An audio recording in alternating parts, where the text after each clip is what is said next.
They humiliated her, forcing a respected black attorney against a wall, searching her like a criminal. The cops walked away laughing, thinking she'd stay silent. But they didn't know who they were dealing with. What happened next would shock even those who've seen it all. But let's start from the beginning. The scorching Atlanta sun beat down on the pavement as Lauren Brooks walked home after a long day at her law firm. As a civil rights attorney, she was used to fighting for justice. But today, all she wanted was to get home, kick off her heels, and forget about the world for a while. That was until the flashing red and blue lights behind her shattered her peace. "Ma'am, step aside," barked a police officer as he and his partner approached. Lauren, taken aback, frowned. "Is there a problem, officer?" "We got a report about a suspicious individual matching your description," the taller of the two men said, his hand resting on his belt. Lauren's stomach clenched. Matching my description? She was wearing a tailored navy blue suit and carrying a designer handbag, hardly suspicious. "Turn around. Hands on the wall," the officer ordered. Lauren's heart pounded. "I'm a lawyer," she said firmly. "What's your probable cause?" The officers exchanged glances, their expressions darkening. "We don't need to explain ourselves to you," the second cop snapped. Before Lauren could react, she was roughly turned around, her hands forced against the brick wall of the nearest building. The street wasn't empty. People were watching, some frozen in place, others whispering to each other. But no one stepped forward. Rage burned inside Lauren as their hands patted down her body, their movements invasive, violating. "Stop!" she protested, her voice shaking with fury. "This is illegal!" "Stay quiet," the first officer muttered, gripping her wrist tighter. Lauren's blood boiled. She had spent years fighting cases like this, standing up for those who had been wronged. And now, it was happening to her. By the time they were done, the officers stepped back, unfazed.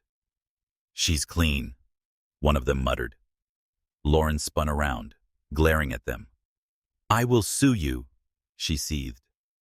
The taller officer smirked. "Good luck with that." As they walked away, leaving her humiliated and furious, Lauren clenched her fists. This wasn't over. Lauren sat in her office, staring at the dim glow of her laptop screen.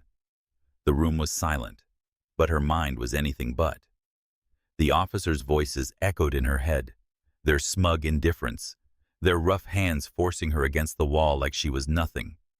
She had spent years fighting injustices like this, filing lawsuits, advocating for victims, exposing systemic racism.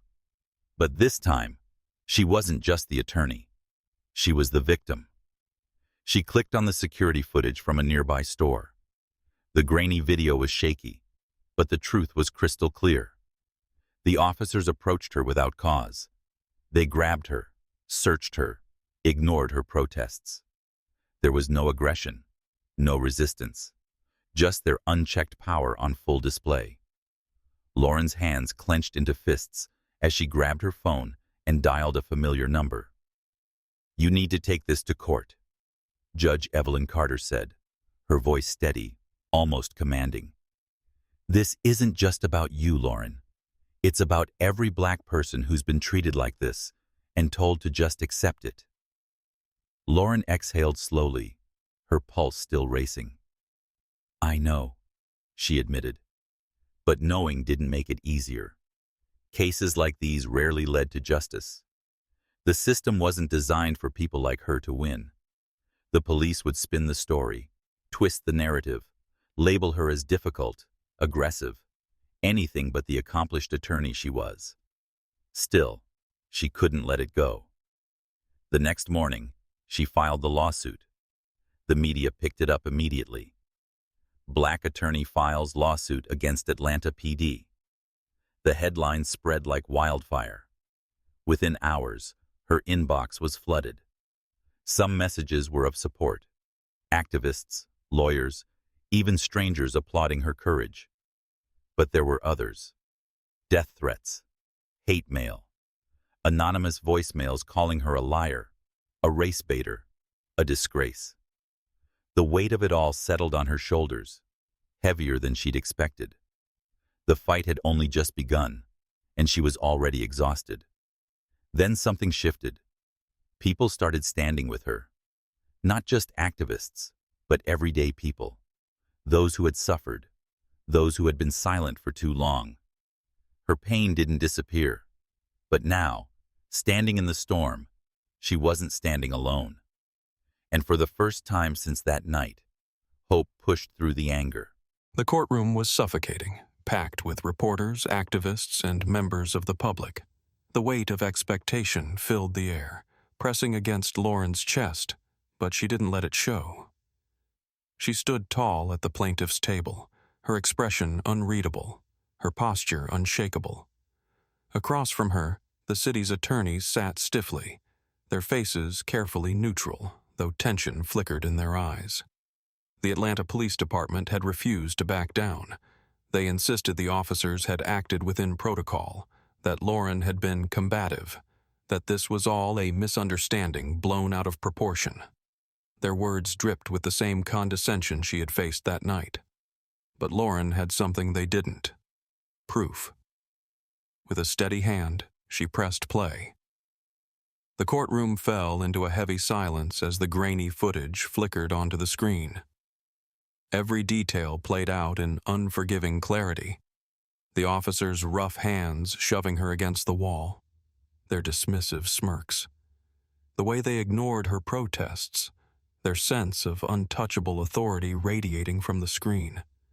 The city's attorneys shifted uncomfortably. The jury watched, their expressions tightening. Then came the defense's counterattack. They tried to spin it, to question her demeanor, her tone, her posture. Perhaps she was uncooperative. Perhaps the officers felt threatened. Perhaps this wasn't about race at all. Lauren didn't flinch.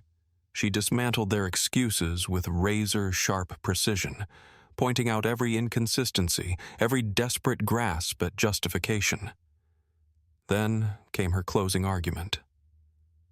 "This is not just my story," she said, her voice steady but charged with emotion. "This is the story of thousands. People stopped, searched, humiliated, not for what they've done, but for who they are. This has to end. And today, this court has the power to send a message." The jury deliberated for hours. Every minute felt like a lifetime. Then, at last, the verdict. The city was found liable. The room exploded into movement. Reporters rushed forward. The gallery buzzed with murmurs, cheers, outrage. But Lauren wasn't finished. Her case had never been about money. It had been about justice. And justice demanded more than a verdict. She had fought for a public apology. And she was about to get it. A week later, Lauren stood on the courthouse steps, the weight of the moment pressing down on her shoulders. The crowd stretched beyond the barricades, activists, supporters, journalists, and onlookers who had followed her battle from the beginning. Across from her stood Police Chief Randall Hayes, his expression unreadable, his posture stiff. Cameras clicked furiously, capturing the tension between them. News anchors murmured into microphones, their voices hushed but urgent. The world was watching. Hayes cleared his throat, gripping the podium as though steadying himself. "On behalf of the Atlanta Police Department," he said, his voice clipped but controlled, "we formally apologize to Ms. Brooks for the wrongful stop and search conducted by our officers." Lauren didn't blink. She didn't nod.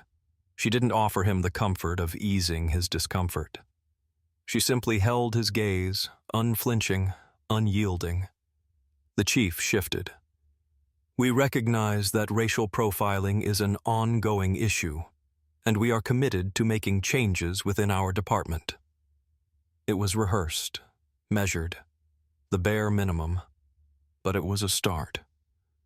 As Hayes turned and walked away, reporters swarmed forward. "What's next for you?"